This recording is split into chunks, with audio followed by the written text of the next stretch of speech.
ओम शांति। एक शिक्षाप्रद कहानी सुनते हैं महाकवि कालिदास की। कहानी का नाम है घमंड का चूर।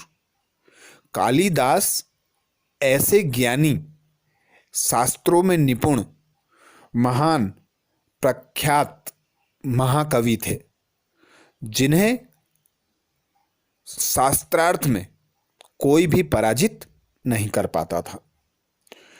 एक समय उन्हें अपने ज्ञान का घमंड हो गया, तो उनका घमंड चूर करने के लिए माता सरस्वती ने प्रत्यक्ष होकर महाकवि कालिदास का घमंड चूर किया, जिसकी एक कहानी बड़ी प्रख्यात है। तो ऐसी कहानी सुनते हैं। महाकवि कालिदास का घमंड चूर करने के लिए सरस्वती ने कराया साक्षात्कार। महाकवि कालिदास के कंठ में साक्षात सरस्वती का वास था। शास्त्रार्थ में उन्हें कोई पराजित नहीं कर सकता था। अपार यश, प्रतिष्ठा और सम्मान पाकर एक बार कालिदास को अपनी विद्वता का घमंड हो गया, अर्थात अपने ज्ञान का घमंड हो गया। उन्हें लगा कि उन्होंने विश्व का सारा ज्ञान प्राप्त कर लिया है और अब सीखने को कुछ बाकी नहीं बचा। उनसे बड़ा ज्ञानी संसार में कोई दूसरा नहीं। एक बार पड़ोसी राज्य से शास्त्रार्थ का निमंत्रण पाकर कालिदास विक्रमादित्य से अनुमति लेकर अपने घोड़े पर रवाना हुए। गर्मी का मौसम था, धूप काफी तेज और लगातार यात्रा से कालिदास को प्यास लगाई। थोड़ी तलाश करने पर उन्हें एक टूटी झोपड़ी दिखाई दी। पानी की आस में वह उस और बढ़ चले। झोपड़ी के सामने एक कुआं भी था। कालिदास ने सोचा कि कोई झोपड़ी में हो तो उससे पानी देने का अनुरोध किया जाए। उसी समय झोपड़ी से एक छोटी बच्ची मटका लेकर निकली। बच्ची ने कुएं से पानी भरा और वहां से जाने लगी। कालिदास उसके पास जाकर बोले, बालिके, बहुत प्यास लगी है, जरा पानी पिला दे। बच्ची ने पूछा, आप कौन हैं? मैं आपको जानती भी नहीं, पहले अपना परिचय दीजिए। कालिदास को लगा कि मुझे कौन नहीं जानता, भला मुझे परिचय देने की क्या आवश्यकता है।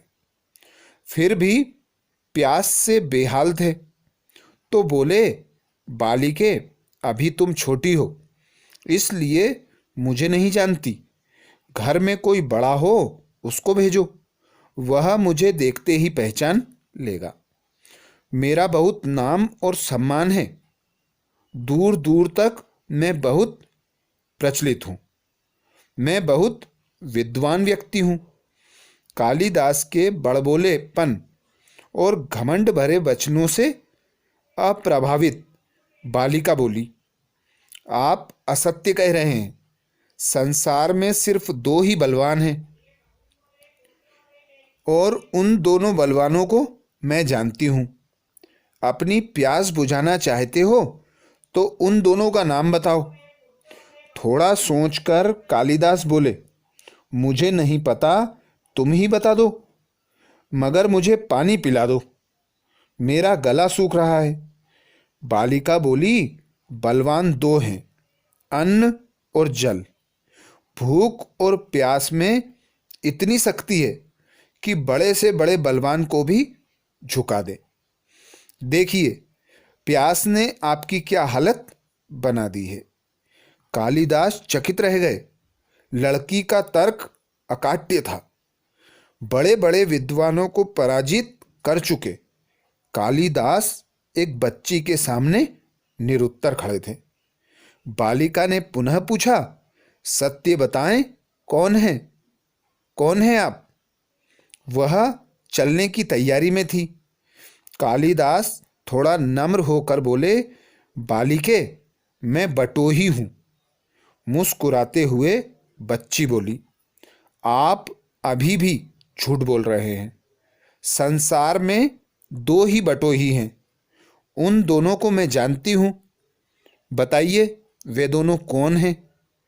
तेज प्यास ने पहले ही कालिदास की बुद्धि क्षीण कर दी थी, पर लाचार होकर उन्होंने फिर से अनभिज्ञता व्यक्त की।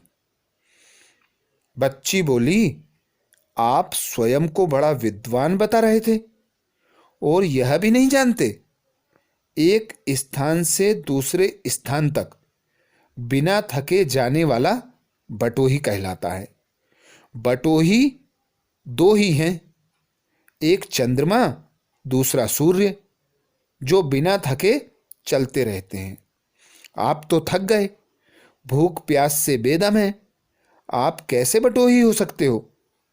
इतना कहकर बालिका ने पानी से भरा मटका उठाया और झोपड़ी के भीतर चली गई। अब तो कालिदास और भी दुखी हो गए। इतने अपमानित वे जीवन में कभी नहीं हुए। प्यास से शरीर की शक्ति घट रही थी, दिमाग चकरा रहा था। उन्होंने आशा से झोपड़ी की तरफ देखा, तभी अंदर से एक वृद्ध स्त्री निकली। उसके हाथ में खाली मटका था। वह कुएं से पानी भरने लगी। अब तक काफी विनम्र हो चुके कालिदास बोले, माते, पानी पिला दीजिए, बड़ा पुण्य होगा। स्त्री बोली, बेटा, मैं तुम्हें नहीं जानती, अपना परिचय दो, मैं अवश्य पानी पिला दूंगी। कालिदास ने कहा, मैं मेहमान हूं, कृपया पानी पिला दें। स्त्री बोली, तुम मेहमान कैसे हो सकते हो? संसार में दो ही मेहमान हैं, पहला धन, दूसरा यौवन। इन्हें जाते में समय नहीं लगता। सत्य बताओ, तुम कौन हो? अब तक के सारे तर्क से पराजित, हताश कालिदास बोले, मैं सहनशील हूं, अब आप पानी पिला दें। स्त्री ने कहा, नहीं, सहनशील तो दो ही हैं। पहली धरती, जो पापी और पुण्य आत्मा सबका बोझ सहती है, उसकी छाती चीरकर बीज बो देने से भी अनाज के भंडार भर देती है। दूसरे पेड़, जिनको पत्थर मारो फिर भी मीठे फल देते हैं। तुम सहनशील नहीं, सच बताओ कौन हो? कालिदास लगभग मूर्छा की स्थिति में आ गए और तर्क वितर्क से झल्लाकर बोले, मैं हठी हूं। स्त्री बोली, फिर असत्य। हठी तो दो ही हैं, पहला नखून, दूसरा केस। कितना भी काटो बार बार निकल जाते हैं। सत्य कहें ब्राह्मण, आप कौन हैं? पूरी तरह अपमानित और पराजित हो चुके कालिदास ने कहा, फिर तो मैं मूर्ख हूं। नहीं, तुम मूर्ख कैसे हो सकते हो? मूर्ख दो ही हैं, पहला राजा, जो बिना योग्यता के भी सब पर शासन करता है, और दूसरा दरबारी, पंडित, जो राजा को प्रसन्न करने के लिए गलत बात पर भी तर्क करके उसको सही सिद्ध करने की चेष्टा करता है। कुछ बोल ना सकने की स्थिति में कालिदास वृद्धा के पैरों में गिर पड़े और पानी की याचना में गिड़गिड़ाने लगे। वृद्धा ने कहा, उठो वत्स। आवाज सुनकर कालिदास ने ऊपर देखा तो साक्षात माता सरस्वती वहां खड़ी थी।